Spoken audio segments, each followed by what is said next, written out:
it was a frenetic 2 or 3 weeks. It was a bit of a blur at times, wasn't it, really? But it was probably apart, I think, from getting married and the birth of my children, probably the highlight of my life. Seriously, it was. It was that good.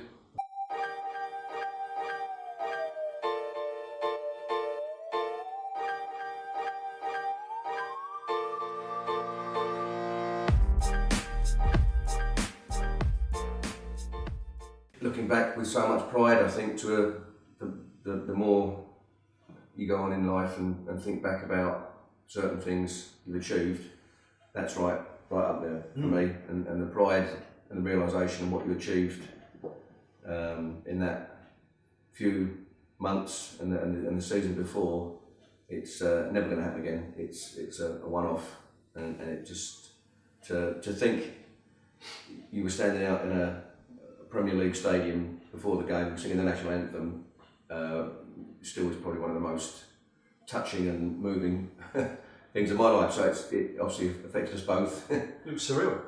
I think also at the start of that season, Andy, we'd assembled a team of boys who we felt would do well, but on a local scale rather than something any bigger than that. And that was obviously our main aim every season, was to do well locally. But they'd done that well locally that enabled us to go on and do better things. That we didn't realise at the start of the season were even there. Our achievements during the season enabled us to make that step into other competitions, and that's where we went from there, wasn't it, really? If anything, the Tesco Cup was something that we thought at the time was a bit of a hindrance to us. It was. Finishing our season off to win the trophies that we were still involved in, which was the league, and at that time we'd already won the League Cup. We had an eventful day down at Faversham in the Kent County Cup when we were 2-0 down, which was the actual trophy that was sponsored by Tesco's and actually activated us, or the winners of that, to get us into the Southern competition. And it wasn't until we turned that game around and won that 4-2 that we all of a sudden found ourselves, we was rubbish. We was rubbish that day, absolutely rubbish, weren't we? We played really well to get to the final of that Kent County Cup, and we played a side from Ramsgate, and we knew Southern, weren't they? Southern area. Yeah. We knew a lot of the players because some of them played district football with some of our boys, and so there was a bit of rivalry there. And I knew the manager there as well. And first half, we just didn't turn up. We was poor. We lost 2-0, but we didn't.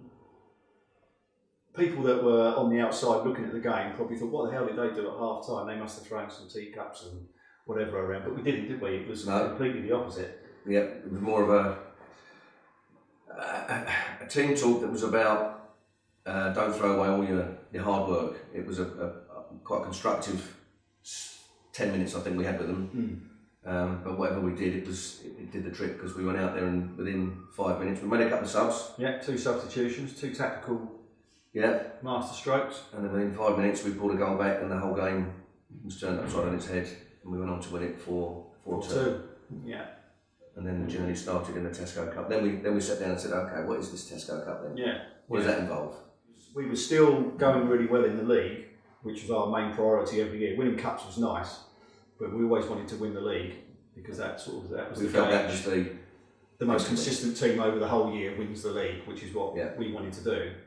And all of a sudden, this Tesco's Cup was starting to encroach on what we was doing in the league, and we was having to play games that we would normally play on a Sunday. We was having to play in midweek. And it was starting to become a pretty heavy work schedule for us, football-wise.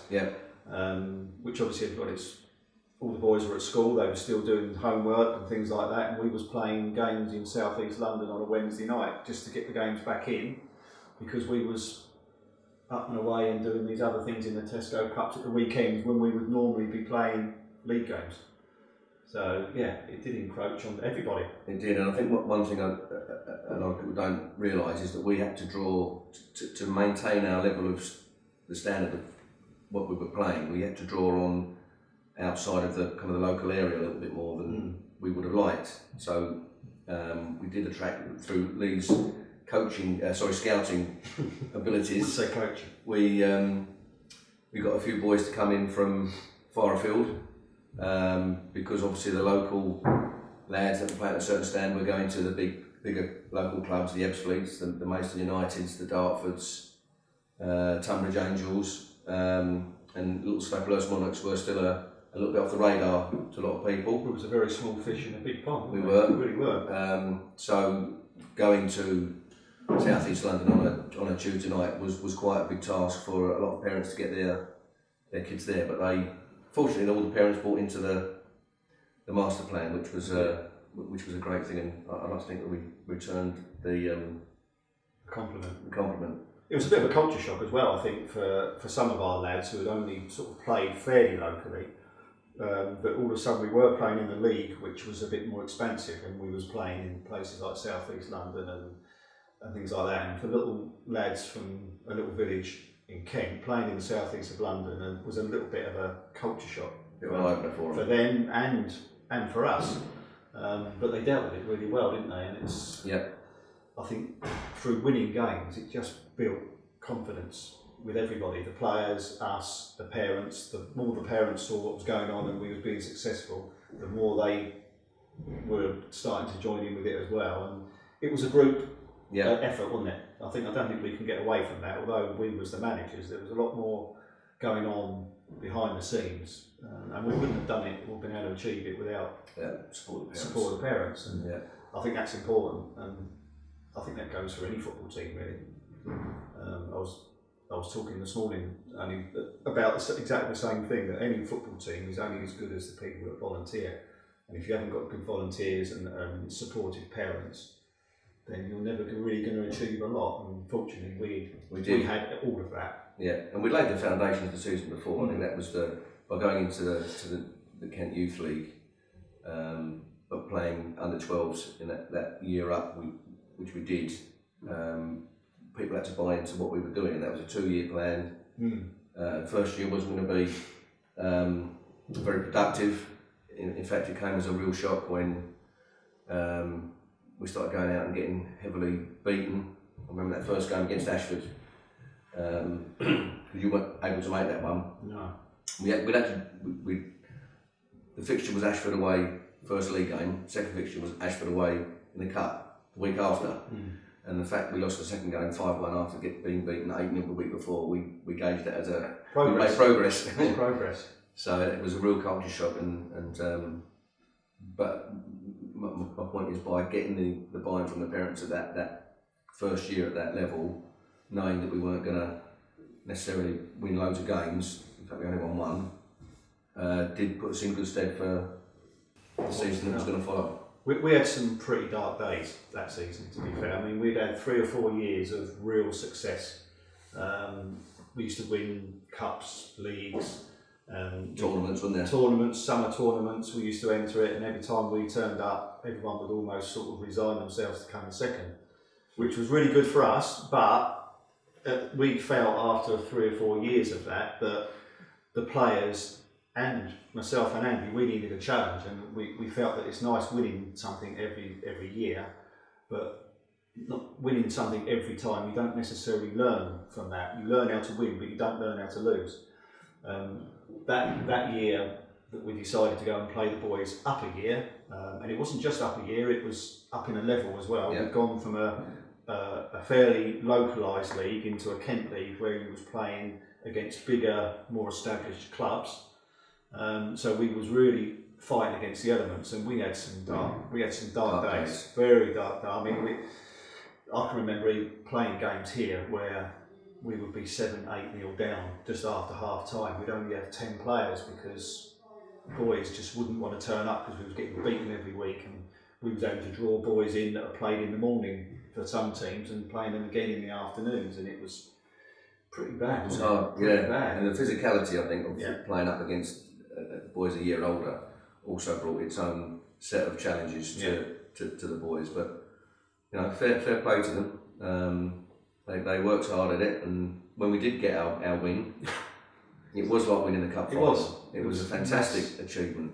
Mass celebrations. Celebrations. You think we'd won the league, but we just won one league game. But we saw that. We sent the message out. We saw that as an achievement, didn't we? We did, and I think I've still In fact, I think I gave Alex Skinner the ball because he's got a hat trick that He day. did, yeah. I gave him the ball that I'd kept in my garage just as a bit of memorabilia. But it gave us hope. Bit of belief, and I think it gave everyone a bit of belief, didn't it, that we could do it. Do it. You know, I remember having the team talk afterwards in the change room, and we said, look, if you can beat a team of boys that are a year older and in a more established, bigger league, what are you going to achieve next year when you're playing boys your own age in that league? You know, and all of a sudden the penny dropped, I think, and the reality kicked in that, do you know what? Although we've lost probably 16 out of 17 games this season, we are actually a good side. Yeah. And in our own age group, we can achieve some really great things.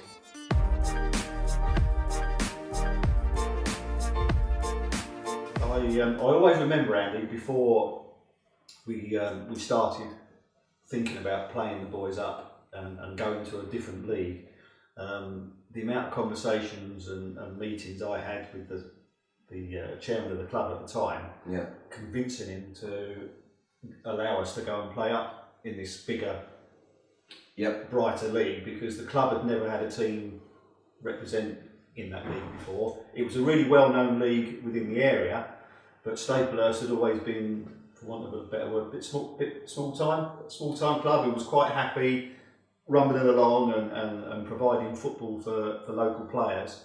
But we saw an opportunity there, didn't we? And the most important thing was we had a group of players that we felt were good enough. So it took a little bit of convincing with the chairman to actually allow us to go and do that. There was obviously a financial side to it as well. It was more expensive to go and play in this league. You had to have certain things in place, facilities, etc. So that was a big thing, really, to even persuade the club to allow us to go and play in it. Yeah, and the timing of it, with the changing rooms coming along, obviously was ideal for us to help make that decision as a group. And I remember going along down to Lordswood, I think it was. We had to have an interview. Remember that? Yes, right. Yeah, to get into it. The two of us, and I think Nigel came with us, and we had to go and sit in front of a group of older men committee, put our case across of why this team or this club should have a go at entering the Kent Youth League, and I think we even said that night we were going to put an under-age group in, which again I think made them all look at each other a little bit and think, you know, who are these guys? But we got accepted, and we went through, and that was I think from there the club fully supported whatever we did, both financially and everything else that went with it, and we had this facility built, and I think we wanted to give the club a team that was worthy of the facilities. And obviously this facilities here enabled us to go and play in this bigger league. From the development of Staplehurst, when I became chairman, probably back in 2006, 2007, taking over from John Gower, a project had been in place for the Jubilee development for a considerable period of time, probably 10, 15 years. And not a lot of progress had been made. There was a lot of talk, but not a lot of action by various things. And we had massive support from the Parish Council and Maidstone Borough Council, as they had reserved funds in excess of sort of £70,000 to assist the project. But the football clubs never really got their act in order to progress their aspect of the fundraising, which was at least to be £10,000. So when I became chairman back then of the junior section of the club, it was a little bit of a battle of mind to turn around and say, are we going to do it or not do it?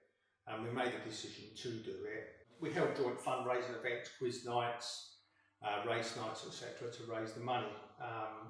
And we've done that actually quite quickly. We probably raised the money within inside 2 years of us getting the project going. So with the porter cabins, we had two, and unfortunately one got set fire to on Sunday afternoon in the summer.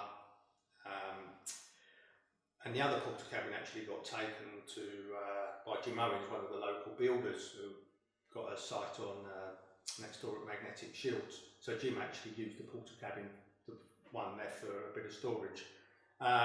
Obviously, we had to dismantle the old porter cabin that got set fire to, and we got some help from the local community in respect of people from Blantyre House, which was a local open prison, and the guys there, one of our people in our club, John Haysmore, who was a prison officer there, got a couple of guys down to come and take it away, cut it up, etc., etc., which was a very messy job and not a very nice job for them, but that was well appreciated within respect to that. So obviously the building opened in May 2009, which tied in with the club presentation day, and we obviously got the Mayor of Maidstone down, and we got Paul Dolan from the Kent FA, who's now the Chief Executive of the Kent FA, to come and open the building. Even though it wasn't fully finished on the day, it was pretty much operational for what we needed to do the opening. I think it's been, we've had and still got a mutual respect, I think, for each other, that we worked well together. We did. And I don't think we've ever had a... Clough and table, wasn't it? They used to call us. Yeah, I think obviously you and Cloughy, I was the table. Because you was a bit bigger than me. But, I don't know, maybe a bit older. We've never had an angry voice or ever. You know, we respected each other's opinion, and I think if there was something you were felt strong about, then, you know, I'd say go for it, and likewise. So we worked really well as a team. If there were times that one of us couldn't be there, which wasn't often, you know, if there were questions from parents, we would always support the other person, you know. So we were very close knit in that respect, which I think helped set the tone for the dressing room for the boys. We wanted the group to play a certain way. We wanted them to respect us. We want to respect the laws of the game. Be physical by all means, but I don't think we had many players sent off, or, you know, as I got a bit older, maybe there's a few bookings started creeping, but there was a play hard, play fair, wasn't it? Yes, that was the. We had some rules that we wanted our teams to abide by, and by and large, I think that came across. Parents, we very rarely had issues with parents. We often set our stall out at the start of the season, gave a little presentation of what was expected of them, what was expected of the boys, and that was good. Everyone knew where they stood. I think it was important that Andy's just mentioned there, actually, at the start of each season, and we've done it a couple of seasons before that as well. We would always get the parents. I think we've done one in here, didn't we? And we'd give them a presentation before the start of the season, and we'd get all the parents in, all the players, anyone else that wanted to listen. And we used to set our stall out right at the start of the season, so everyone was singing from the same hymn sheet. And everyone knew how we was going to do things. And then basically the door was open there, and anyone that doesn't like what we're going to be doing or doesn't agree with what we're going to do, there's your chance to go now. If you're in with us, you're in with us. And that worked. I think that was a really important thing, that we enabled all the parents, all the players, and anyone else to know what we was doing and what we expected, so that halfway through the season someone couldn't come up to us and say, well, you never told us we could do this, you didn't say you was going to do that. Everything was put on the table at the start of the season, and we stuck to it, didn't we? We never went away from it. You know, there were certain things we wanted from the boys, certain things we wanted from the parents, and if anyone stepped out of line or didn't want to do that, then they quite often went to another club. It was pretty, although it was boys football and they was only 13 years old, there was a strict structure put in place, wasn't there, where you know, and you had to stick to it, and that's what made us, I think that's what got us through that first year, really. That sort of set the stall out, and we had a few people that dropped out along the way, which we expected. We thought that would happen, and it did. Bit of natural wastage. But it actually made what group of boys we had left pretty strong, didn't it? And Lee's always had a great ability to bring players in, and the season where we had the regular trouncings, there was several meetings we had, quite often in the Peacock. Yeah. In the office. A few pints, where we would look at the areas where we wanted to strengthen, and Lee would go and tirelessly work at bringing boys in, and there'd be training sessions where quite often you'd get new faces coming in, which often meant that the lads that were there were always kept on their toes. They always knew that if a player became available, we would do our utmost to get him in. And Lee, by and large, kept that flow of talent coming through.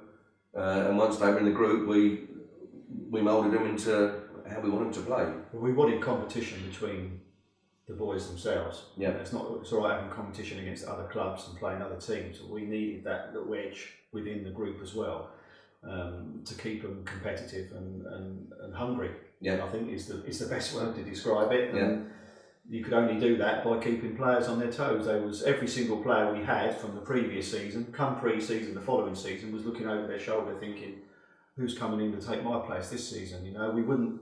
However, even though we were successful leading up to these two particular seasons, we would always freshen things up if we felt we needed to, even if we'd won, which we had, cups, leagues, competitions. If a player came along and he was better than what we already had, we wouldn't think twice about bringing him in. Yeah. Last one in the cup there. Yeah.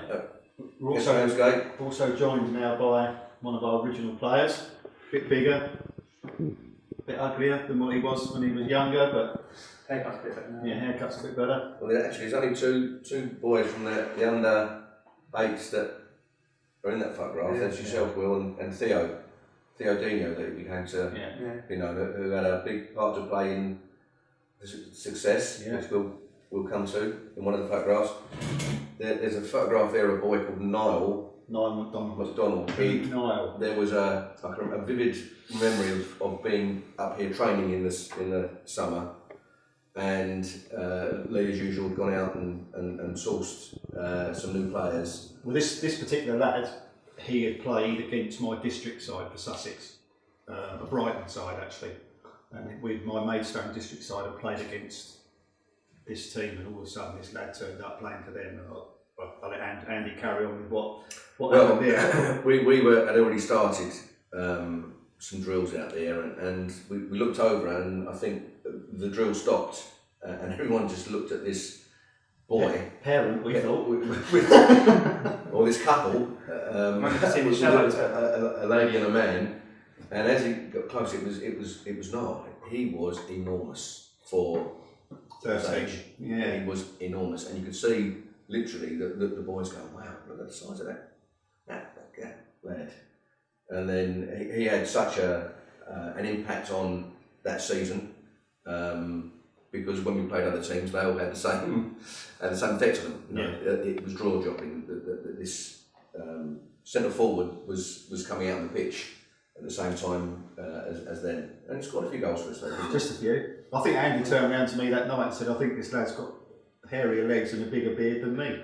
And he was huge. Harry's 13, wasn't he? Harry's 13-year-old. He was. What's the next one? That's the scoreboard at That's the score. regional finals, I think. Okay, so when we went to Putney after winning the after winning the Kent Cup final, which is sponsored by Tesco, obviously, we then entered it allowed us to be entered into the Southern Area finals, which basically covered all of the Southern County Cup winners, which we see here. There's a group we were in which included, who got there well? Hampshire, Middlesex, Surrey, Berkshire and Oxfordshire. Yeah, and obviously Kent are in there. Okay. And we actually we hired a coach that day, if I remember rightly. Yeah. We got coached out of Putney, and we turned up with 18 players, I think. Yeah. And it was really run very well. Each county had their own gazebo tent, whatever, that you could put your stuff down in and you're all set for a day's football. We had to go and register, and then we realised... That's when the fun and games started. We realised that we'd got an extra player there. One too many players.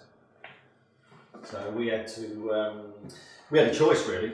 We weren't aware. I mean, it might have been in the small print of the tournament itself, but we'd arrived with 18 players, and I think it was only allowed 17 or 16 and 17. Anyway, we had one too many. So we was in a situation where, do we turn around to one of the boys and say, really sorry, but you can't participate today. That isn't the road we wanted to go down, because that would have just been horrendous. One, choosing which boy, and two, telling him. So in the end, I went up to the organiser of the competition and said, look, could we have a little group meeting here between the managers of each team? We've got a little bit of an issue. So we explained that we had one too many players, and they basically, they were very good about it actually. They said, well, if the other managers haven't got a problem, then we haven't got a problem. So, but if they do, then unfortunately one of your boys will have to miss out. So we ended up having We had all the team managers come along, yeah, and they were all looking at Staplehurst too. Yeah, exactly. They won't go anywhere. Yeah. So yeah, they dismissed us really, didn't they? And said, oh, it don't matter, you can have 25 players if you want. That's not going to make a lot of difference. So that was all resolved. And then of course we went on to win this group. I remember this day, we weren't really in it to win it, were we? We were sort of in it for the sort of day out. Yeah. And then we realised after winning a couple of games, hold on a minute, Yeah. we can do this. Well, to be fair, the first few games we was pretty average, wasn't we? By our standards. Yeah. You got a late goal, I think, which Yeah. helped us win a goal a game to get us through a difficult situation. When we look back, there were so many different aspects during that season, so many things that went for us that if they hadn't have done, none of this would have happened.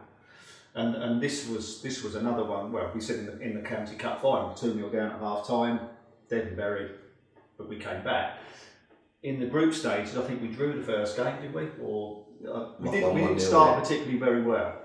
And it got to the stage after a couple of games that all of a sudden we started to need to start winning some games and winning them well.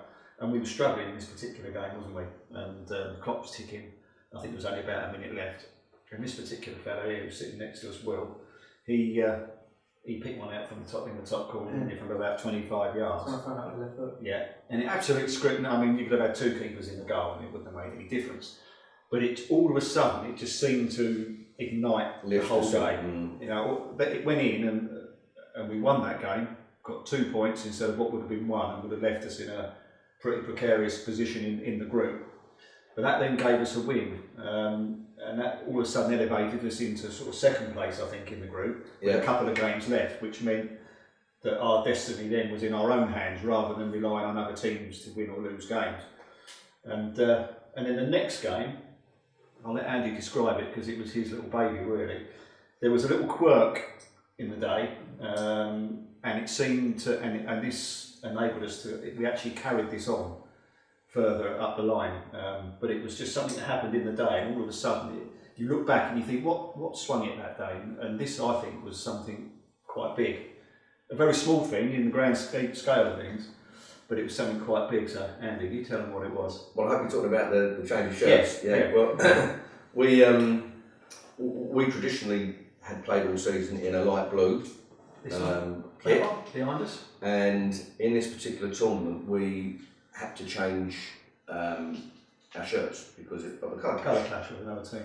And for whatever reason, I think I brought the Ashford district kit with us in the boot as a backup. Probably wasn't even washed, was it? I think it might have been. It wasn't. It didn't smell its best, put it that way. It'd been in the boot for a while, and it might have been that particular game where we won, or the game afterwards. We changed the kit, and it gave the boys for some reason a real lift. I don't know if they felt stronger in it, or maybe the light blue kit was a little bit of an unlucky omen on that particular day. But we decided from there to carry on wearing that. Well, that first game that we played with it on, we played sensational. The next game after winning the previous game in the last seconds, the next game we went into, we played probably some of the best football we played all season, and we absolutely demolished this side. And we thought, well, we've got the green shirt on. Maybe it's a little bit of a lucky omen. We did ask the boys, what do you want to? What do you want to do? Do you want to put the light blue one back on, or do you want to keep the green and black on? And they decided to keep the green and black, didn't they? Green and black. They did. Yeah. So we won our group. There were several other teams in another group, and basically the winners of the two groups played off in the final. So Staplehurst Monarchs were playing Westwood Boys, who were representing London, the whole of the London FA. Yeah.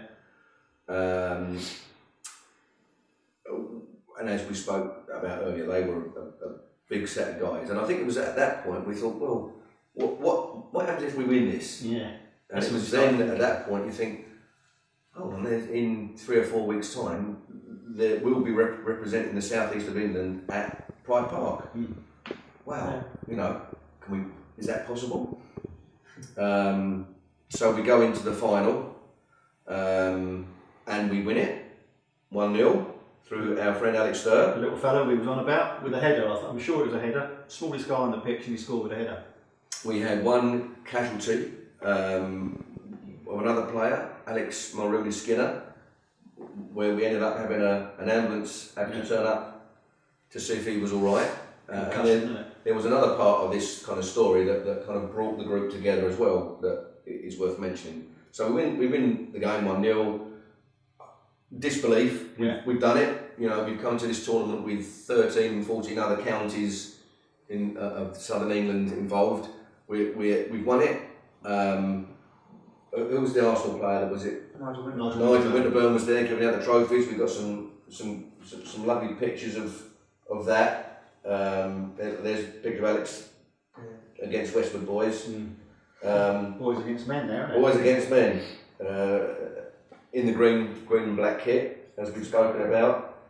But we get the trophy and the medals. But no Alex. He's in the ambulance, isn't he? He was getting looked after. But everyone on the coach waited for Alex to see how it was. And when he came back on the coach, the whole coach erupted in applause that when their teammate had come back safely. Okay, he got a sore neck, but there was no serious problems. And again, it was a bonding moment. As Lee mentioned, these little things that kind of happened. That to me again was something that brought us closer together as a group. That put us on the path to where we ended up. We was fast becoming not just a football team; we was becoming a family, weren't we? Socially, parents. Yeah, all the parents got on well, didn't they? We had it wasn't just the football side of things afterwards that took off. It was the social side of it as well. We were spending weekends away as a group, and we sort of we did become a small football family, if you like. And all those contributed, I think, to the success that we was going to have. It's a lot of things, but you do look back so often on parts of that season. You see so many instances where things could have gone against us, but didn't. And you think, well, right back in the early days, if we hadn't won that game, none of this would have happened. But we did, and fate and circumstances and events just seemed to go for us. But it wasn't luck. It was not luck. It was you make your own luck. I think you make your own luck when you're successful, and we just seemed to every single thing that come against us, we seemed to rise above it, didn't we? And even in that final game there against Westwood Boys, you put the two teams standing next to each other in the middle of the pitch, mismatch, and it looked a complete mismatch. They were a lot bigger, a lot stronger. They looked like a men's team, didn't they? And they we come across that before from the year before. We'd had that. We'd had all that the year before. So what else? It's a good point actually. Well, it's and they dismissed us. Don't scare us. No, they didn't. They didn't. They'd already written us off, hadn't they? Yeah. And all of a sudden, they had these horrible little snarling, snapping little terriers around their feet. Yeah. Who were willing to give as good as they go. Yeah, give as good as they got, and they did well. I think they were pretty shocked by it the other side, and they never got going in the game. We did. We won it 1-0, backs against the wall for a little while. Yeah. Like in all games, there was times there where we had to defend and fight hard, but that's all part and parcel of winning games. It's not just scoring goals that wins games. It's you've got to have that competitiveness there and match your opponent. You know, and it's we did it week after week after week.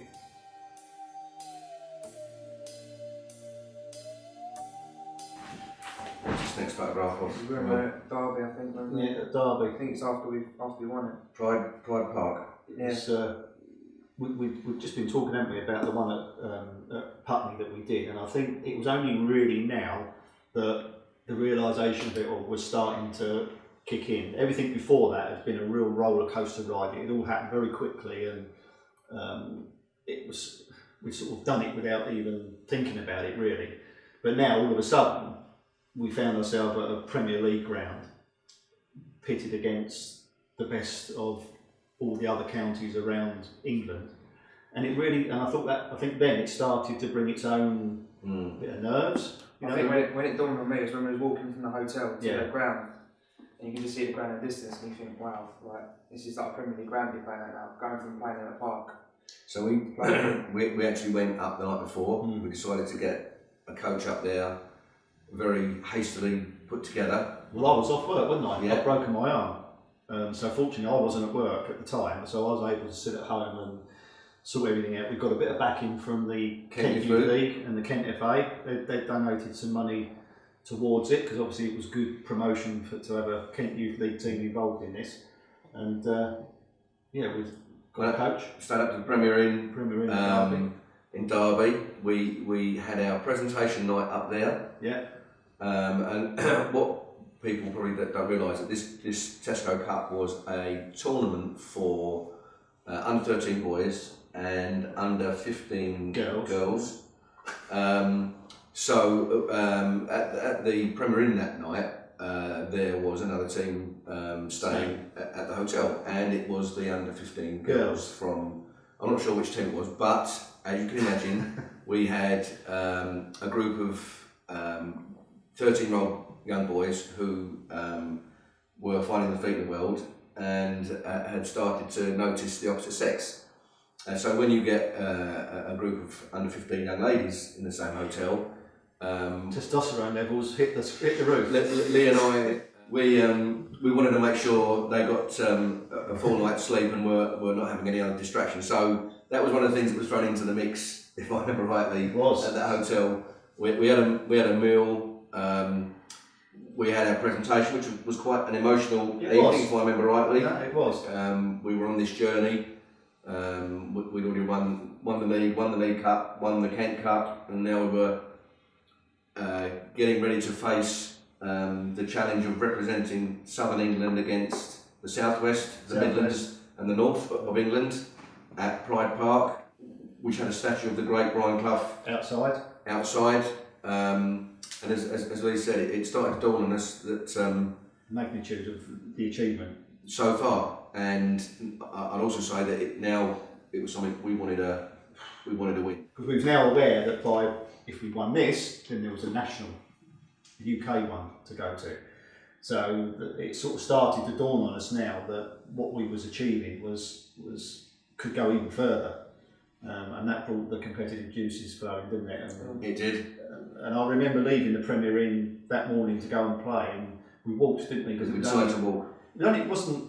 probably wasn't even a mile, was it? But it was a fair little distance for a walk.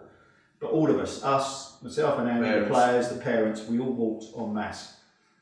We turned the corner and, wow, there was the stadium. And that was quite good for me. Now, I mean, I loved it. I mean, I can't imagine what it was like for the younger boys. Some of the younger lads had never even been to a proper football stadium, let alone played in one. And as Andy said, we stood outside, we had our pictures taken next to the statue of Brian Clough, who was, to be honest, was quite a big hero of mine. Loved the guy and what he stood for. And it was just all starting to fall into place, and the momentum was really now starting to build, wasn't it? And there was a steely determination between all of us. What was your feelings? As a player? Well, as we got to the ground, I think I was quite nervous. I think a lot of boys were. We was all sort of laughing and joking. As soon as we got to the stadium, it was a bit like, wow, we're here now. In all of it. But I think after that game we played against Westwood boys at Putney, I think we was confident we could beat anyone really. So the draw, if I remember rightly, pitted us against the Southwest, Abbey Meads, and the other semi-final was between the Midlands and the Northwest. So the team from Blackburn called Mill Hill, that's I think. it. I'm not sure the team from the the Midlands. That one escapes me at the moment. But basically, there was 2 semi-finals and a final. So if you lost in the semi-final, you went home. Unlucky, but your trip to Derby was only for 1 game. And we were determined that we weren't going to go home after 1 game. No. So we went out and won that one 2-0. Yeah, played really well. Played really well. I remember the game as well. Like, that you get the whole stadium around you as soon as the game starts. It was like a normal game. Like you forget everything that's around you. I'm glad you thought it was that easy, because as a manager standing on the side, my biggest concern on the day wasn't that the boys weren't good enough. I knew they was good enough. My biggest concern was that they would struggle with a bit of stage fright, if you like. Freeze. They'd freeze on the day and not do themselves justice. And I think me and Andy probably went through the rigmarole more than the players. They just seemed to, they just grew up. We saw running little boys. They sort of grew up over a 2 or 3 week period, and by the time we got here, they were the coolest customers out. Me and Andy and the parents were the ones that were fretting and putting their hair, what little hair we had left, out, and sweaty palms and everything, whereas the boys just seemed to take it in their stride. And once that whistle blew, they was just Staplehurst Monarchs playing here on a Sunday afternoon, which was, that's a testament to them, really. Once the game was started, it was just completely out of mind. And then once the game finished, you realised, right, you're still playing there. But that was such a big ground. There was one, I think we got allocated the home dressing room. And once we left the home dressing room, then the next, ours was the first semi-final, if I remember right. Yeah, it was, yeah. And the team from the Midlands came into our changing room, and the team from the North went in the other dressing room. And I can remember those 2 teams lining up in the tunnel after our game, because they got changed whilst our game was on. And the team from Lancashire, they started singing Lancashire. Yeah. Lancashire, Lancashire. All of them, the coaches and that, and you could see this other team were a little bit intimidated, standing in the tunnel with this going on next to them, and I think it was a way of the Lancashire lads, the Mill Hill boys, of trying to impose a little bit of intimidation on them. So when we went, obviously we got through to the final. Mill Hill won their semi-final. We were playing the guys from the North, South versus North in the final, which was a good final. And I remember saying in the dressing rooms, when we go out there, they're probably going to start trying to intimidate you a little bit. When we go out there, puff your chest up, nice and strong. You know who we are. We belong here. We've done it. Blah blah blah. And it was one of those where we're lining up in the tunnel. And one of their guys started to try and sing Lancashire, and only one other joined in, and it fell flat. And it was just something where I thought, do you know what? They're a little bit intimidated of us. A bit of mutual respect, I think. So now, haven't they? They probably saw Yeah, I think we started off on a pretty level footing, really, didn't we? What a game it was, though. Oh, it was a fantastic game of football. We got 3-all, didn't it? Ended up 3-all. Yeah. So the scoring went. I think we went 1-0 up. We went 1-0 up. 3-2 down. And we was 3-2 down with literally going into injury time. And as I said before, little poignant moments in that run. And this was another one where we was 3-2 down, the clock was ticking, I'm looking up and thinking, well, it was good while it lasted. They'd given everything, which we couldn't fault the lads at all. They played really well. But we'd come up against a team that on the day were as good as us, and they'd edged it. Both teams had played really well. In fact, I wouldn't say they'd edged it. There wasn't a lot between it, actually, but they'd scored. Remember they scored a lucky one, they scored a cross. It floated in. But with the clock ticking away, we managed to pull the Phoenix out of the fire, as they say, and I think it was not. I can't remember if it was Niall that scored. It might have been Niall, but we managed to nick an equaliser with literally seconds left. In fact, I think the referee had already looked at his watch and was getting ready to put the whistle in his mouth to blow for full time. So we'd literally got through to extra time by the skin of our teeth. And I think if I remember right, at the extra time, there wasn't anything in it again. I think both teams cancelled each other out. Yeah. There's obviously the fatigue side of it as well. Both teams were tired, and it went to penalties. And it went to penalties. Who were the penalty takers? You was one. I was one of them. Yeah. Theo. Yeah, both Alex and Alex. Niall took the last one. Yeah, Niall took the last one. And we managed to squeak through 5-4. 5-4. Yeah. We scored all our penalties and they missed one. And we won. I think they missed the full penalty. Yeah. No, they missed the one before. I think that was the second one. They missed before. Okay. Yeah. But it went to our last Yeah. of the 5 anyway, and Big Niall stepped up and smashed it in the corner. Yeah. Just remember all the mums running on the pitch. Yes. That's Yeah. right. Yeah. Holding hands. Holding hands. Yeah. It was and it was a close call, wasn't it? Very good. Close. On the day, either of those teams could have gone through, but it was our day. Our day, and we done it. We become champions of England. Of England.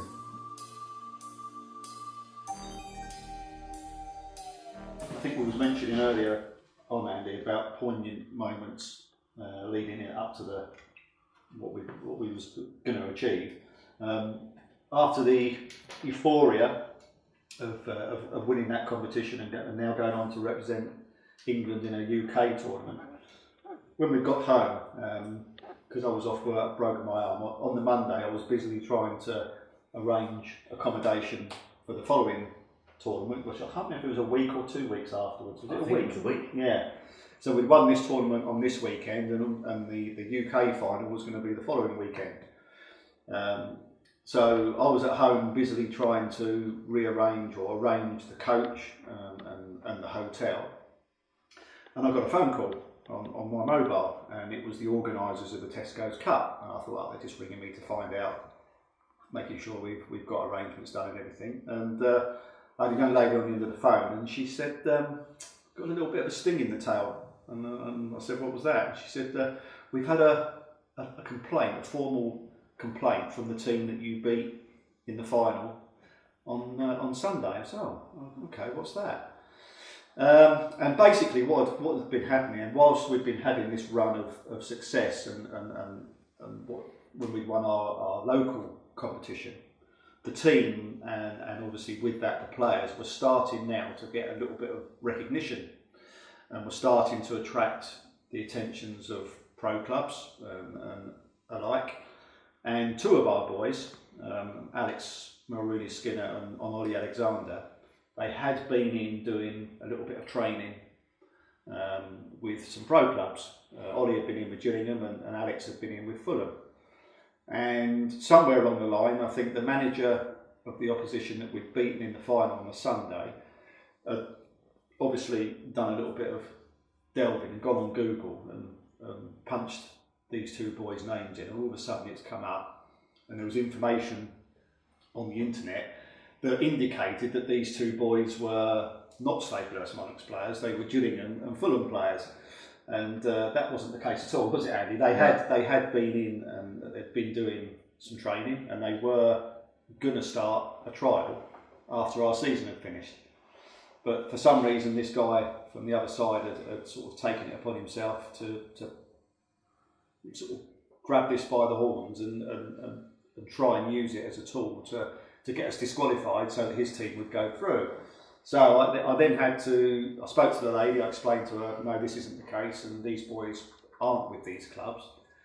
But to clear it all up and to satisfy the other club, we had to get confirmation from Gillingham, we had to get confirmation from Fulham that headed paper written that these boys hadn't signed any forms, all they were doing was training. So all of a sudden, all the euphoria of winning this competition on the Sunday and going on and representing England, it was looking in doubt, not from our point of view, but we had to convince the organisers that this wasn't the case. Like, they'd had a complaint lodged, and obviously they had to listen to it. So for a little while there, it was touch and go. It was touch and go. It was in the balance that we was even going to go on and represent England because of discrepancies. Apparently, we knew obviously unfounded. Yeah, we knew it wasn't the case, but it does highlight that when you are successful and you are starting to achieve things in any walk of life, you do start to get the attention of people in bigger and higher places, and quite rightly, these 2 boys had been particularly good, and they'd been playing well and on a consistent level, and they had attracted the attentions of some pro clubs, and that was something else again, that not just attracting players to the club, it was that's something me and Andy had to deal with was also having to deal with bigger clubs than us, and more successful clubs than us, coming along and doing what I was doing, getting players to our club. You know, they'd come along and cherry pick our best players. So that's something else that we had to deal with, wasn't it, Andy? It was, yeah. But we got through that one. That was all sorted out. Yeah. And then it was all systems go. All systems go. Tesco's, or the organisers of the Tesco's Cup, had arranged to put all the competing sides and the managers in the same hotel in the centre of Birmingham. No girls. And all the parents had to go and find separate accommodation, if I remember rightly. Right, we all met. Yeah. Again, we had to get funding for the coach, which again the Kent FA, I believe, and the Kent Youth League helped us with. And Staplehurst Monarchs Football Club. And Staplehurst Monarchs Football Club, absolutely. And if I remember rightly, we had a smashing evening down in off the Hagley Lane, I think it's the area in Birmingham, which is like the restaurants and all of that. We went into Pizza Express off the cuff and asked for a table for 50, I think. Took it over. And they very kindly accommodated us upstairs in a room that they hadn't planned to use that evening. But so we all went up there. We had a very good evening. We had to go back to the hotel with the team. We had our shirts delivered. Yeah. And we also had to deal with another challenge, which was to do with the Scotland team that was playing, and the fact that they had a player that was a female that wasn't allowed to play in the finals, which again got some quite national coverage at the time. Yeah. And it was the fact that the English FA, which the competition rules were covered by the English FA as opposed to any of the other home countries, they had to abide by the rules of the English Football Association. And at that time, girls weren't allowed to play. She was okay to play in her local competitions, but once it came out of that jurisdiction and it came into somebody else's rules, she wasn't allowed to play, was she? No. And lo and behold, the first game we had the following day was we drew Scotland against Scotland. The other semi-final was Northern Ireland versus Wales. They was on first, weren't they? Yeah. They were on first. So the games at St Andrews, Birmingham City's ground, Premier League ground. On that day, they actually got relegated that day. They did. Which wasn't a very, apart from our part of the ground, there was a few sombre stewards around, but that was later on in the day. But we got to the ground nice and early. I think it was all. I think what helped as well, where we played at Derby's ground the week before, we'd already sort of experienced that, and we would sort of come up with our sleeves rolled up, ready to sort of go. Whereas all the other, like the Scotland and that, they wouldn't have played at such a big ground, so they was more. That's right. Like, I think, wow, this is a big ground. Well, we were sort of there, ready to go. They got through to the final, if you like. So not having to go through the same regional thing that we did. So drawn against Scotland in the first game. We saw that previous game, Northern Ireland and Wales, and I can remember thinking, you know what? If that's the level, We could beat either of them, we've got a chance here. We've got a chance. but we had to beat Scotland first. Beat Scotland. It was very similar to the team we played in the final. It was trying to intimidate us in the tunnel. Yeah. I think one at the early stages of the game, I think Niall clattered the keeper, and the keeper went up in like an ambulance. I remember it. All their players thinking, well, like it's a bit different, and then I think from then on, I think we just controlled the game. We won comfortably in the end, I think. Yeah, and there's one of the photos you've got here is probably, we all agree, is one of the photos of what really stands out for us all is seeing that on the scoreboard, and Theo, who was one of the lads that started off with us back in the under 8s. Right at the very start. As a parent or whatever, to see your son's name up there as a scorer, England 1, Scotland 0, is something that's very poignant. Well, it's quite ironic actually, because his dad was one of the guys who used to help us out. He did. He was one of those can-do parents. Very reliable. Very reliable. He'd run the line for us. He'd get the nets out, he'd put the nets down, he'd collect the corner flags out. He was one of those really, really helpful parents. And I remember him turning round to me. He had this picture. I think he might even have taken this picture, but he had one of his own anyway. And I remember after this game, he turned around to me and said, forget the day of my marriage, he said, forget the day of the birth of my kids. That is the most, that he said, is the biggest day of my life, seeing England 1, Scotland 0 on a scoreboard and Duckworth written underneath it. He said, it's the proudest moment of my life. And I think he might even shed a couple of tears, maybe, I don't know, but he certainly did. It was a very emotional day, and it just sort of summed everything up. That did, it summed the whole One thing about that day, we weren't Staplehurst Monarchs that day, we was England. We weren't saying come on Staplehurst, we was come on England. Yeah, so yeah. It was completely different. And at the end of that game, if I remember right, there was a little bit of argy-bargy. Yeah. The Scottish team weren't overly Happy that they'd lost. And again, one thing we spoke earlier about was our discipline, and that was a very important part of what. I think that was one of the first games I discovered yellow cards as well. There was about 8 yellow cards in that game. Never seen one in my life. Yeah, never seen a yellow card. But yeah, we'd put the old enemy to bed, and it was The first hurdle. very satisfying. Yeah, particularly satisfying because of what had gone on beforehand with all the controversy about the young girl not being able to play. Which, you know, don't get me wrong. If we'd been in the same position and potentially our star player couldn't play, we'd have been miffed by it. But we didn't let that affect us in our build-up and our preparation and everything for the game. And the boys were very professional, very disciplined, as Will's just said. I mean, it was a pretty competitive game, wasn't it? Yeah. And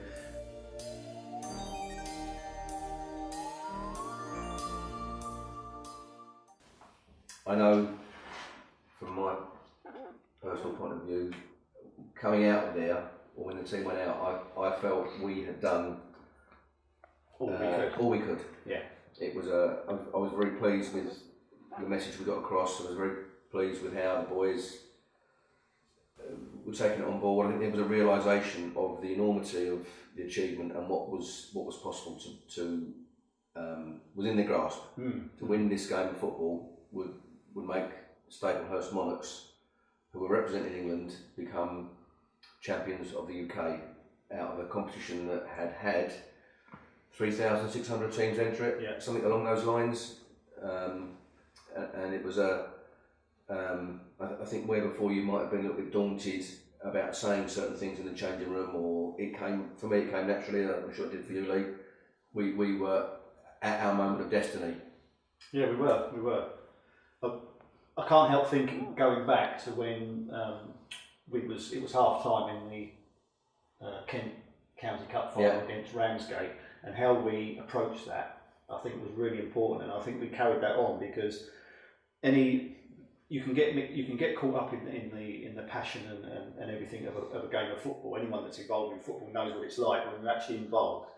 You can get caught up in that, but I think when we went in 2-0 down against Ramsgate, there was two ways that could have gone. We could have buried them in the changing room, literally, and totally taken all their confidence away and told them how rubbish they were, etc., etc., etc. Or we could do what we did. And I think I remember the one thing we said to them at half time was, you've got nothing to lose from here on, because you can't play any worse than what you just played. That's probably as badly as you've played all season. Not necessarily individually, but as a team. And I think it was important then to stress to them that they'd let themselves down, they'd let their parents down, etc. And all they could do now was just go out and give it a damn good go second half and see where it takes us. And what we managed to do there was lift all the pressure off of them and sort of let the shackles off of them. And I think it was important before the game even started in that cup final at Birmingham, that we did something very, very similar, where we didn't want to heap loads and loads of pressure on them. We wanted them to go out with no pressure, go out and enjoy the occasion, enjoy the day, and do your best. And if your best on that particular day wasn't going to be good enough because the other team was better, or the luck goes against you, which it can in sport, any sort of sport, then we'd done all we could, and now it was up to them to go out and do their best. And if their best wasn't good enough on the day, then that's when you shake the hand of the opponent and say, well done. But I felt, you're quite right, that we had done everything we could have done. We lifted all the pressure off of them. Yeah. By what we said, but at the same, I think it was a pressure relieving speech in there, Yeah. but at the same time it was a motivating one as well. Yeah. It was a good balance. I mean, I can't really remember a whole lot about it, but as far as I can remember, that's what we tried to do. Was all the pressure was on us. I think I was feeling the pressure more than the players, and I think it was important that we lifted the pressure off of those lads so that they could go out and perform naturally. And not have the weight of the world on their shoulders. What did you think, Will? I remember before he walked out. I think the under 14s girls, the Southampton team, had just lost their game. I remember all of us saying to each other, like, I don't want it to be us. It was all in tears. I remember the under 16 girls, the Man City team. They'd won their tournament, and you see like the euphoria of that. And I think that helped us sort of focus. Like, we want to be this. We don't want to be the Southampton team that sort of lost. But yeah, I think before the game, I remember the team talk. We was just all feeling confident that we could beat anyone. So I don't think there was a lot of pressure on us really. There was a feeling of like everyone's focused on the job in hand. Yeah. It's now cometh the hour, cometh the man. I think is that. Yeah. The phrase that jumps to mind. I mean, it was the fourth game. It was the fourth game that we played in a big stadium. So that side of it, where we were playing in a big stadium, wasn't a worry anymore. It was just the team we was playing against. That's right. That side of it, I think the pressure of that side of it had all been taken away now, and it was just a case of going out and producing. It was almost like we was used to it. Yeah. Used to playing in that big stage. If you go and do your football and go and play the football like you can, with no restrictions and don't hold back, then there's a good chance that that's going to see you through. Yeah. I mean, the hardest thing of that day was trying to pronounce the opposition's name. Oh. Had about 50 L's in it. Well, I think it was about 65 points in Scrabble. That's what I called them. I think they were called something like Iesiog Wolves or something. Obviously, a team from North Wales that we were pitted against in the final. A couple of very broad Scouse accent guys who on the border, weren't they? On the border of Merseyside and North Wales. And they were our challenge to overcome to get where we wanted to get to. So coming out the tunnel, I think you led it with Thomas and that banner. Yeah. The boys come out. Ollie was Ollie captain that day? Ollie was captain. Yeah. Ollie was captain, and I think, as has been spoken about earlier, lining up and singing the national anthem was one of the most proudest moments of my life. Yeah. Absolutely. In any context that you're representing your country, I've never experienced any emotion like it. It was unbelievable. Well, I must admit, I'd always watched sporting events on TV, and I was always critical of people, players, participants not singing the national anthem when it's being played. But having gone through what we did, I can see how that can happen, because it's quite a what's the word I'm looking for? It's an emotional thing, and some people can blurt it out, some people can't. And I must admit, I found it quite difficult. It's an emotional thing, standing there representing your country and hearing that national anthem, and you only normally ever hear it on the telly and seeing someone else do it. You've never been in that position yourself. I remember more just looking at the crowd and just taking it all in and watching them all sing it as well. It's just immense pride, I think. That I think you all get feelings in life and whatever, but to be in that moment, you can feel your heart bursting with pride. Yeah. It was unbelievable. The mouth's all dry. Yeah. Your knees are trembling.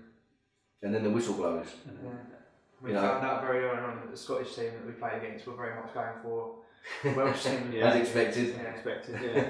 So that was, I remember the whole game they were just singing Welsh songs, and it was sort of in the back of your mind, but it sort of spurred us on a bit. Well, there was one particular fact actually that I'd shared with Andy, but I hadn't shared with any of the players. Was when I was spending the previous week trying to arrange the travelling and the hotel, etc.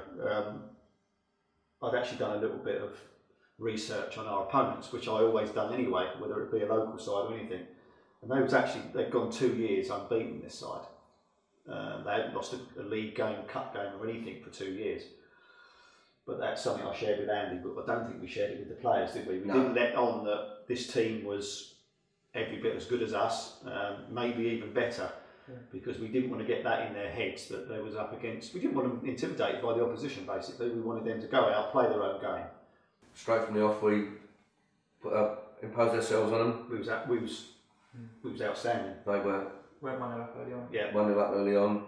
Should have been 2-0 up by half time, yeah, which led to an incident where yeah. It did. a pass should have been made to a player in a better position. That led to Alex and Niall having a hissy fit. At half time. That's when you see when the emotions were running high. Well, all of a sudden, I mean, you had an incident where it was the first sort of break in the harmony, wasn't it? There was this first issue along everything had been positive. We'd won, we'd done this, we'd done that, and all of a sudden we had a negative issue to deal with, and it was right in the heat of battle, wasn't it? It couldn't have come at a worse time. And Andy's quite right in what he says. There was a situation in the game where the big fella Niall's gone through, and obviously the lights of glory have shot up, and all he's thinking about is scoring. Whereas if he'd had his football head on, he could have laid a square pass to someone totally unmarked. There was a tap in. It was 2-0, and probably game over because we was dominating so much, wasn't we?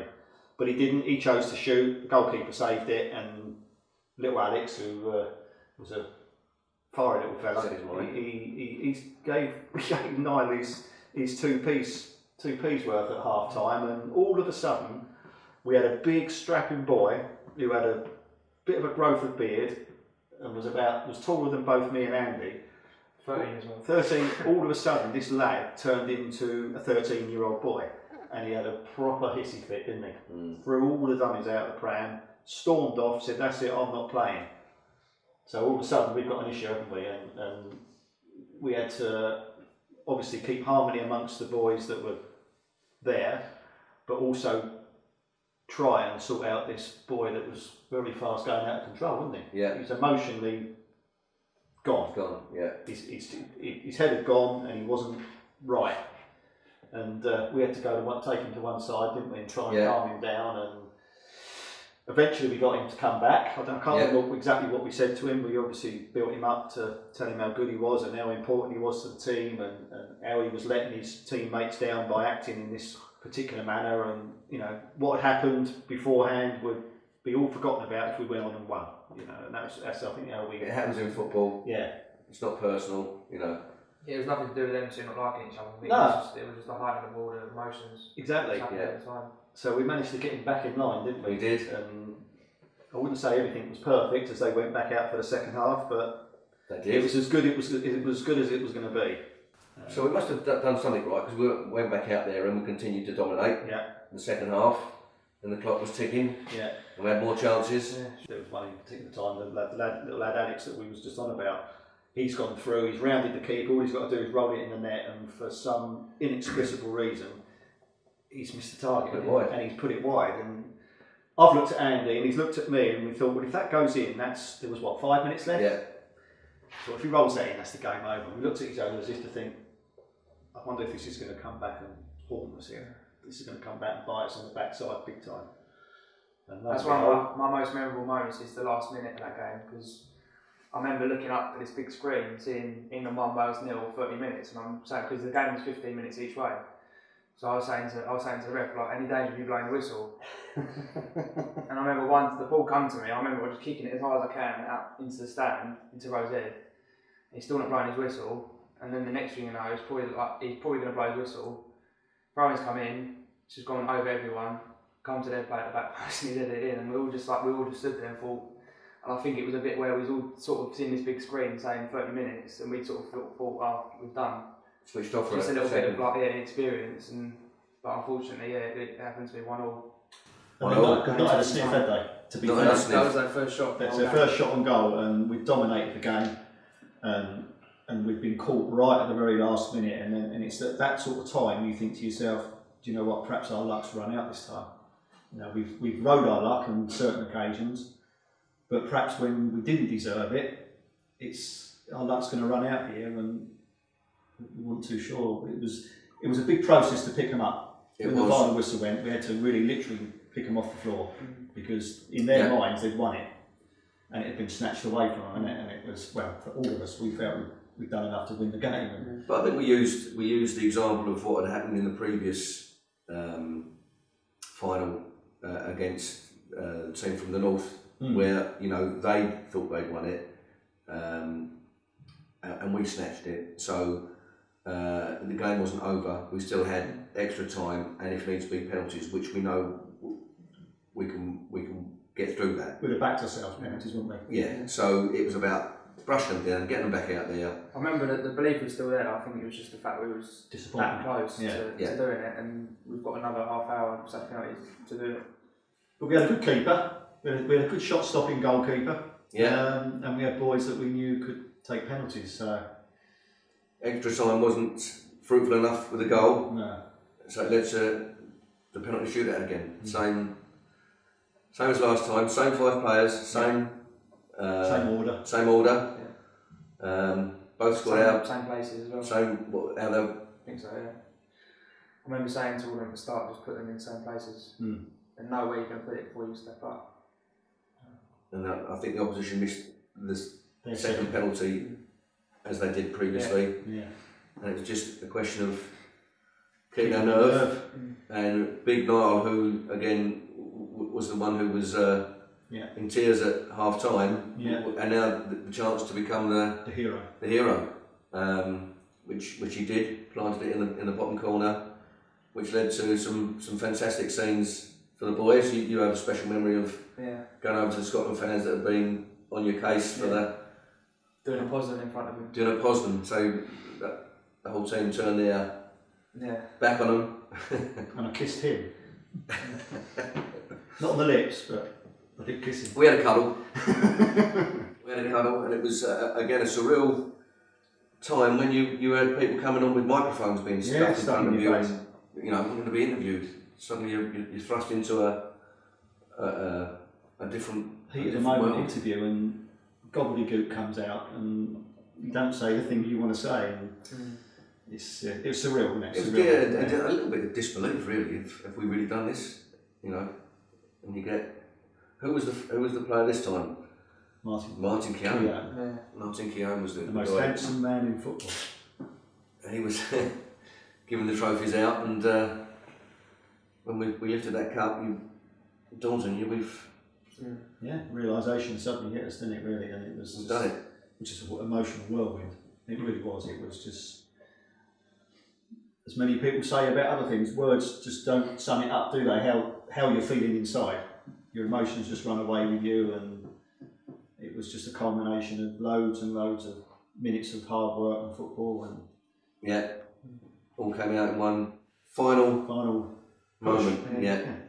I think that all the games that day was quite a blur. You don't really sort of remember what happened during the games at the time, but after the game when we won the penalties, it was such euphoria, beating Wales, and seeing all those over 1,000 fans all cheering you on was unbelievable.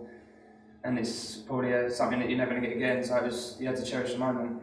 I can remember in that first season having some dark afternoons in the pub after we'd been beaten heavily, sitting there looking at my pint thinking, are we doing the right thing?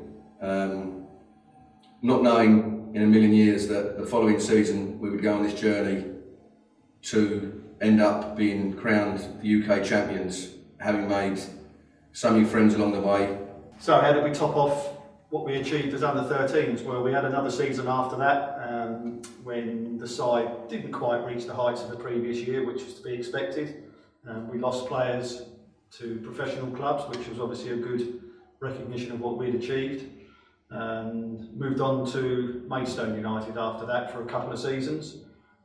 We didn't do too badly, not the success we'd had with Staplehurst, and dabbled for a short while in men's football, which has been okay for me. Probably not quite my scene, but I've had a little play with men's football, and also a bit of scouting for various professional clubs, which is what I actually quite like to do now. And I've actually been actively doing now this season a bit of first team scouting for Herne Bay, which is non-league men's football. What would I like to do in the future? I'd love to do an under-30s ladies team.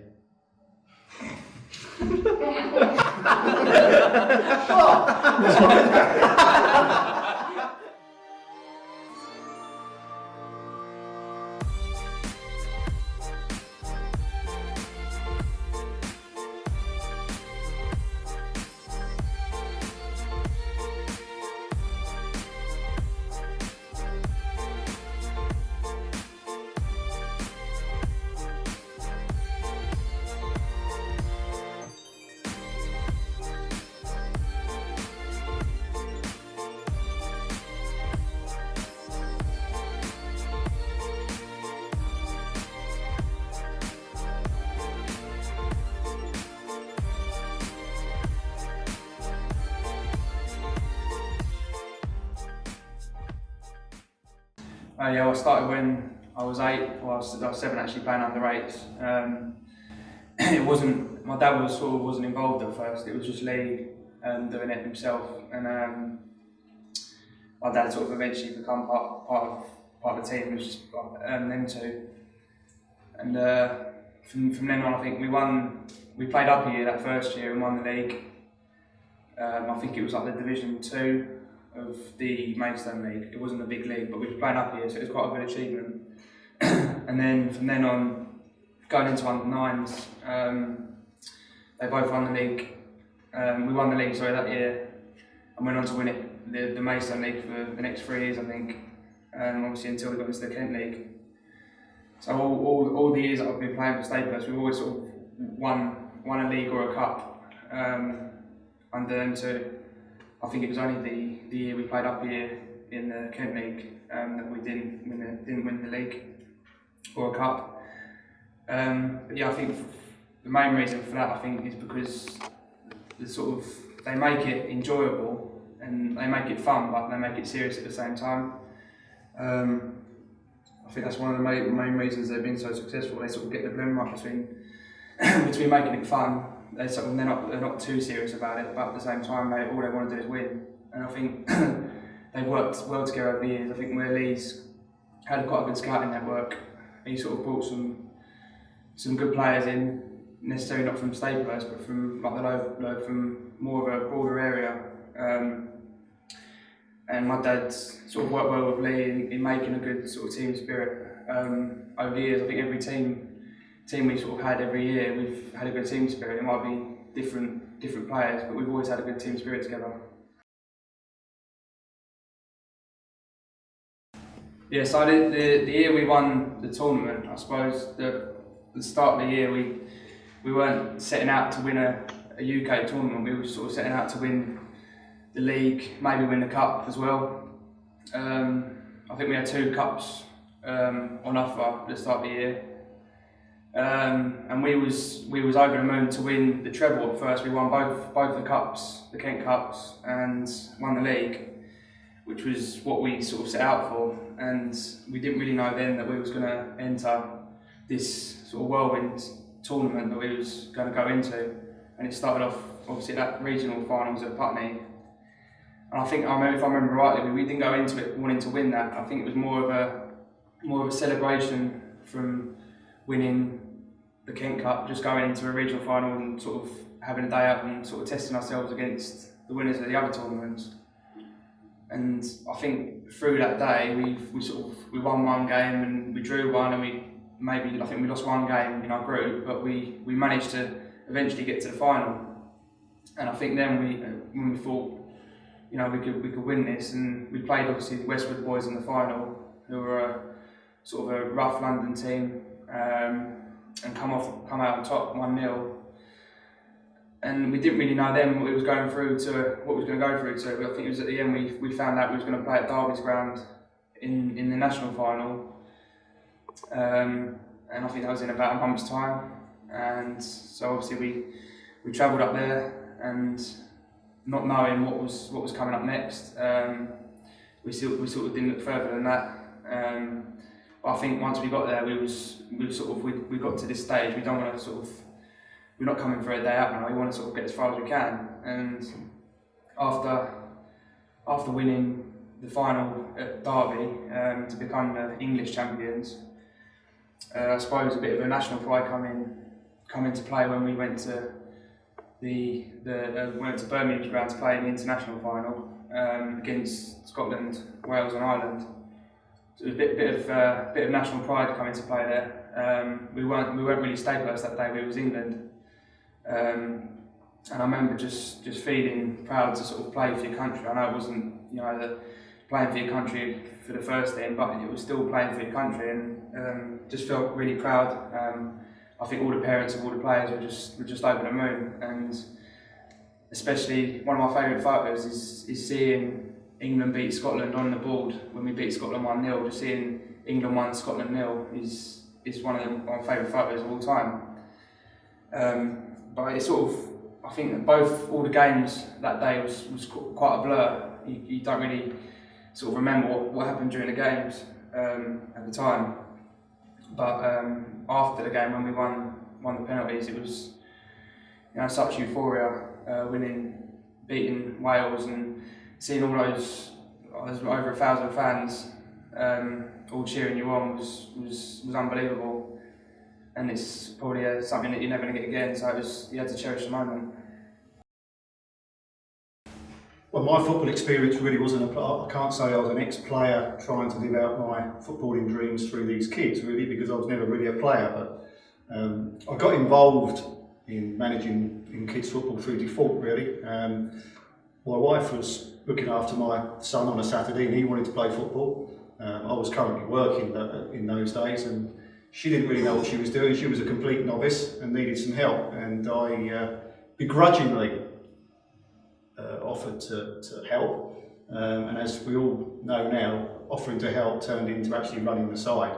It wasn't at Staplehurst at the time, it was a local side 3 or 4 miles from here at Pluckley. I'd done a season there and then got talking locally with the guys that run Staplehurst Monarchs, the chairman, and they convinced me to come over the following season and run a side in the under-8s, and that's where I met up with my partner in crime, Mr. Andy Thomas. I was doing pre-season trials and had a group of boys that I'd already had in for coaching and trialling for the team for the following season, and Andy brought his son Will along, and we very quickly built up a footballing relationship. We were both singing from the same hymn sheet, we both had the same ideas of where we wanted the team to go, and it became very apparent very quickly that we would make a good team. So I realised straight away that it was something that you couldn't do on your own. There's a lot involved in running a football team, and I asked Andy to join me, really, and we were what you call a good cop, bad cop. We complemented each other, and we started off Staplehurst Monarchs as an under-8s team and were pretty successful. We was fortunate to gather through some good players, and with a mixture of, I'd like to think, a little bit of good coaching and good structure and discipline, we managed to nurture this group of boys into a successful local side, and they were probably probably the most successful side for 2 or 3 seasons, and we won numerous local cups, leagues, etc., and quickly became known as probably the best youth side in our age group in the area.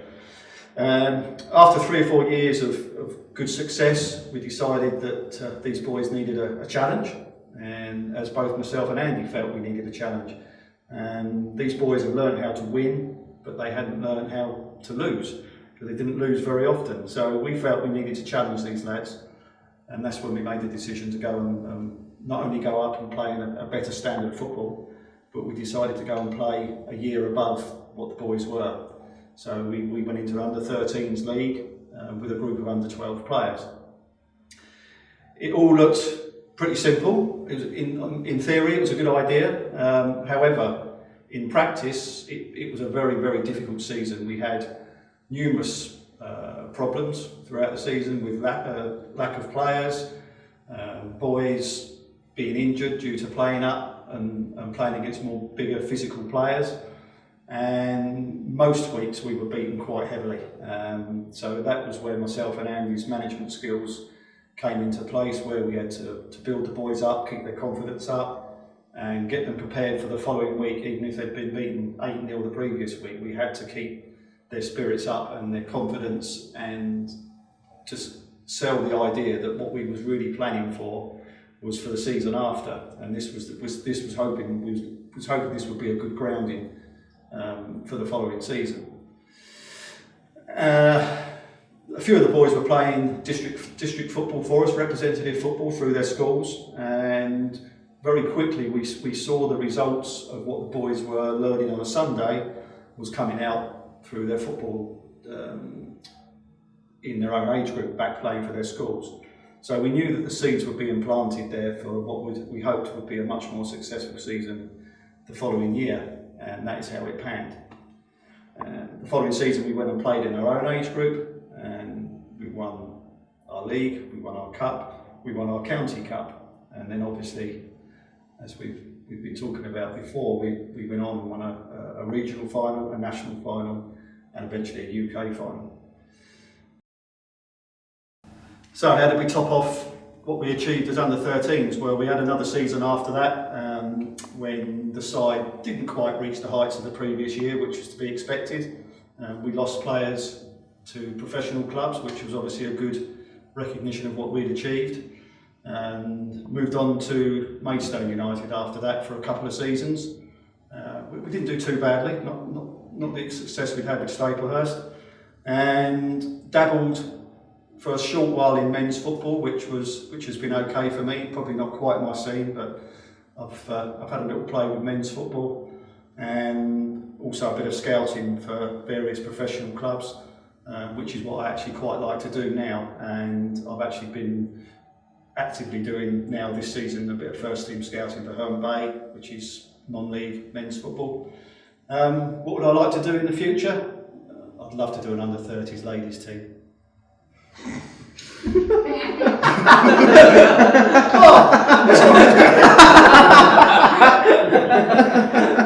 It's fine. Yeah. All good. Oh, great. My unconditional love with football started on the evening after England won the World Cup back in 1966, when myself and my brother and a couple of other lads went across to the park after seeing England win 4-2 against Germany and started playing football. Ever since then, I've been heavily involved in the game. My family are from South East London, so every Saturday my dad, my granddad, Uncle George would often meet up and head up to the Den. Over the years I've seen Millwall play all over the country. I've been to see England play in the World Cup. I've played football at a reasonably high level, got injured when I was 20, so never reached the aspirations I wanted to. So when my son came around, my second son, Will, and he started to kick a ball about when he was 7 years old, a friend of his at the school said he was doing some training and some coaching down at the Jubilee Field in Staplehurst. So we asked if Will could come along, and they said yeah, no problem. And he had a season here under like a development coach, and I used to remember walking off the pitch watching these under 8s, under 9s playing games of football, thinking, oh, wouldn't that be great if we could get into a team like this? And then the following season we come back down again, and there was talk of putting a team together, and a gentleman called Lee Mackledon turned up with another guy called Nigel Dawson, who was doing a bit of admin, I think, for the team that's being set up. And fortunately Lee saw a little bit in Will and chose him to be in the Monarchs team for that season.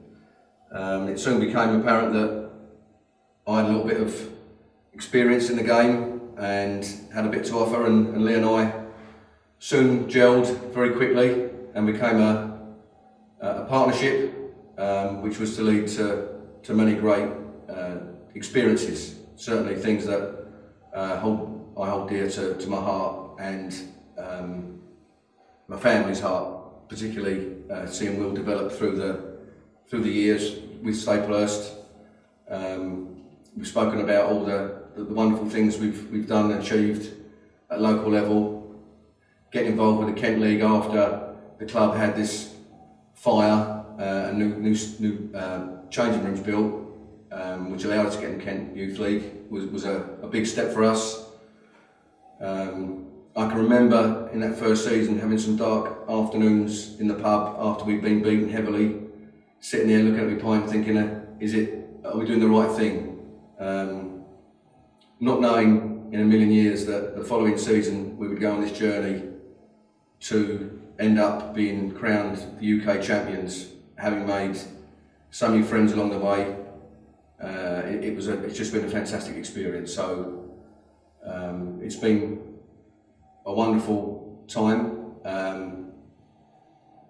Looking forward after that was difficult. How could you match something that was so good? We had a couple of seasons still at Staplehurst. I think we won the League Cup in 2015. About 2013, I think that was. We won a trophy, but then we got calling from Maidstone United, which we went there. Didn't do too bad. Lee moved on. I still do a little bit down at Maidstone, but still love the game unconditionally as I did as a 7-year-old all those years ago.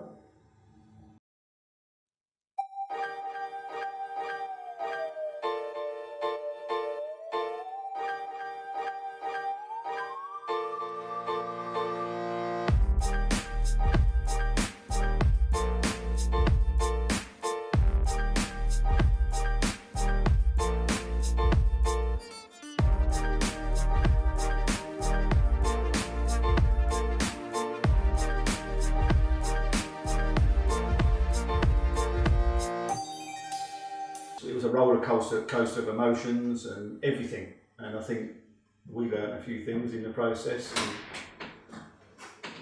And then we also saw. Oh, sorry about this. Sorry, we can cut. It's fine. There's Peter. Keep rolling. Yeah. Can we shut the door? Camera 1 rolling. Camera 2 rolling. Give me a sec. Just take some people. Thank you. Alright, go. Interview 6, take 2. Oh. Go again? Sorry, I didn't catch that. One job. Right. Go for it.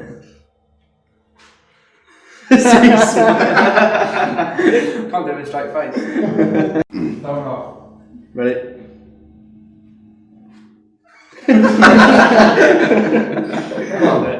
One more time. Let's just have a little bit of banter, lads. We're having a laugh. Never say that again. You ready, Yeah. Shall I put that one? Yeah, go on. Yeah. Yeah, just stop. Trying to still fit me now.